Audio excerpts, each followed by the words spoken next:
조금 처음 용어가 어려울 수도 있는데요. 브리꼴레르라고 처음 들어보셨을 텐데 여기 왼쪽에 보시면 나이 드신 분이 있는데 저 사람이 이제 인류학자 중에 그 레비 스트로스라는 사람이 있어요.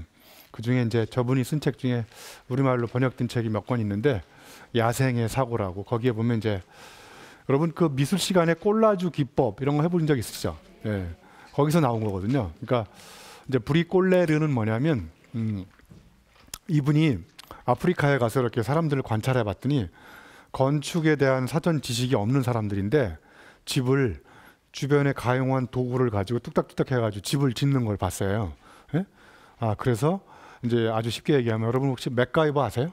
맥가이버가 문제 상황을 탈출할 때 어떻게 탈출하나요? 책상에서 이렇게 매뉴얼을 찾은 다음에 공부를 한 다음에 가서 현장으로 가나요? 아니면 어떻게 해요? 현재 가용한 지식이나 도구를 가지고 나한테 주어진 문제를 임기응변력, 뭐 어떤 즉흥적 판단력 뭐 이런 걸 가지고 문제 상황을 탈출하는 이런 사람들을 이제 브리꼴레르라고 합니다. 그래서 우리말로 번역하기가 뭐 적당한 말이 없어서 제가 그냥 브리꼴레르라고 했는데 자, 여기 예를 들면 이게 훌라후프잖아요. 예, 훌라후프가 이렇게 몸에 붙어 있을 때는 운동 도구인데 예? 훌라후프 사장님이 이제 훌라후프가 더 이상 안 팔려서 아이디어를 냈어요. 차를 타고 지나가다가 밭에 있는 비닐하우스를 본 거예요. 그래서 이제 아이디어가 떠오른 쟤를 좀 크게 만든 다음에 반을 잘라가지고 어디다 팔아먹어요? 비닐하우스 지대로 쓰면 되겠구나 이런 생각을 한 거예요. 그러니까 이걸 이제 전문 용어로 용도 변경이라고 합니다. 똑같은 도구인데 상황과 맥락, 문제 상황에 따라서 얘가 이때는 이렇게 쓰고 저 때는 저렇게 쓰고 자 예를 들면 이게 레이저 포인터거든요.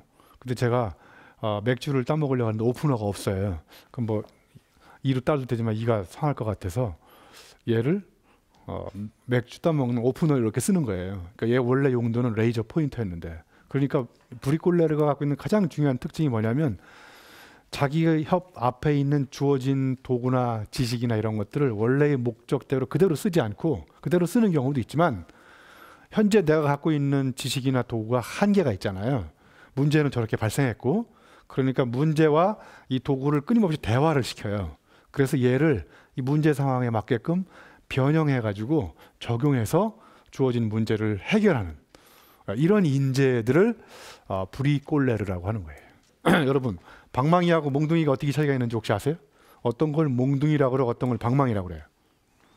예, 방망이는 태어날 때부터 목적과 용도가 정해져 있어요. 얘는 빨래 방망이, 빨래할 때 쓰고 야구 방망이는 야구할 때. 몽둥이는 정해져 있지가 않아요. 엄마가 급하면 아무거나 집어지고 몽둥이를 쓸 수 있거든요. 예?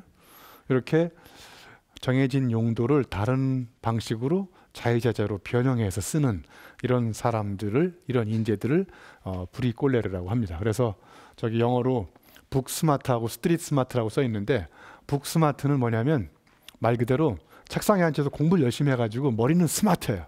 네? 그런데 실제 현실에 나가서 주어진 문제나 이런 걸 해결하는데 잘 해결할 수 없는 머리는 똑똑하나 문제 해결력은 없고 왜냐하면 실제 해본 게 없으니까 그거에 약간 대조되는 말이 이제 영어로 스트릿 스마트라고 나와요. 그러니까 길거리에서 막 넘어지고 자빠지고 이런 것도 해보고 저런 것도 해보고 그러면서 이제 몸으로 체험적으로 많이 깨닫게 된 거예요. 이렇게 하면 되는구나.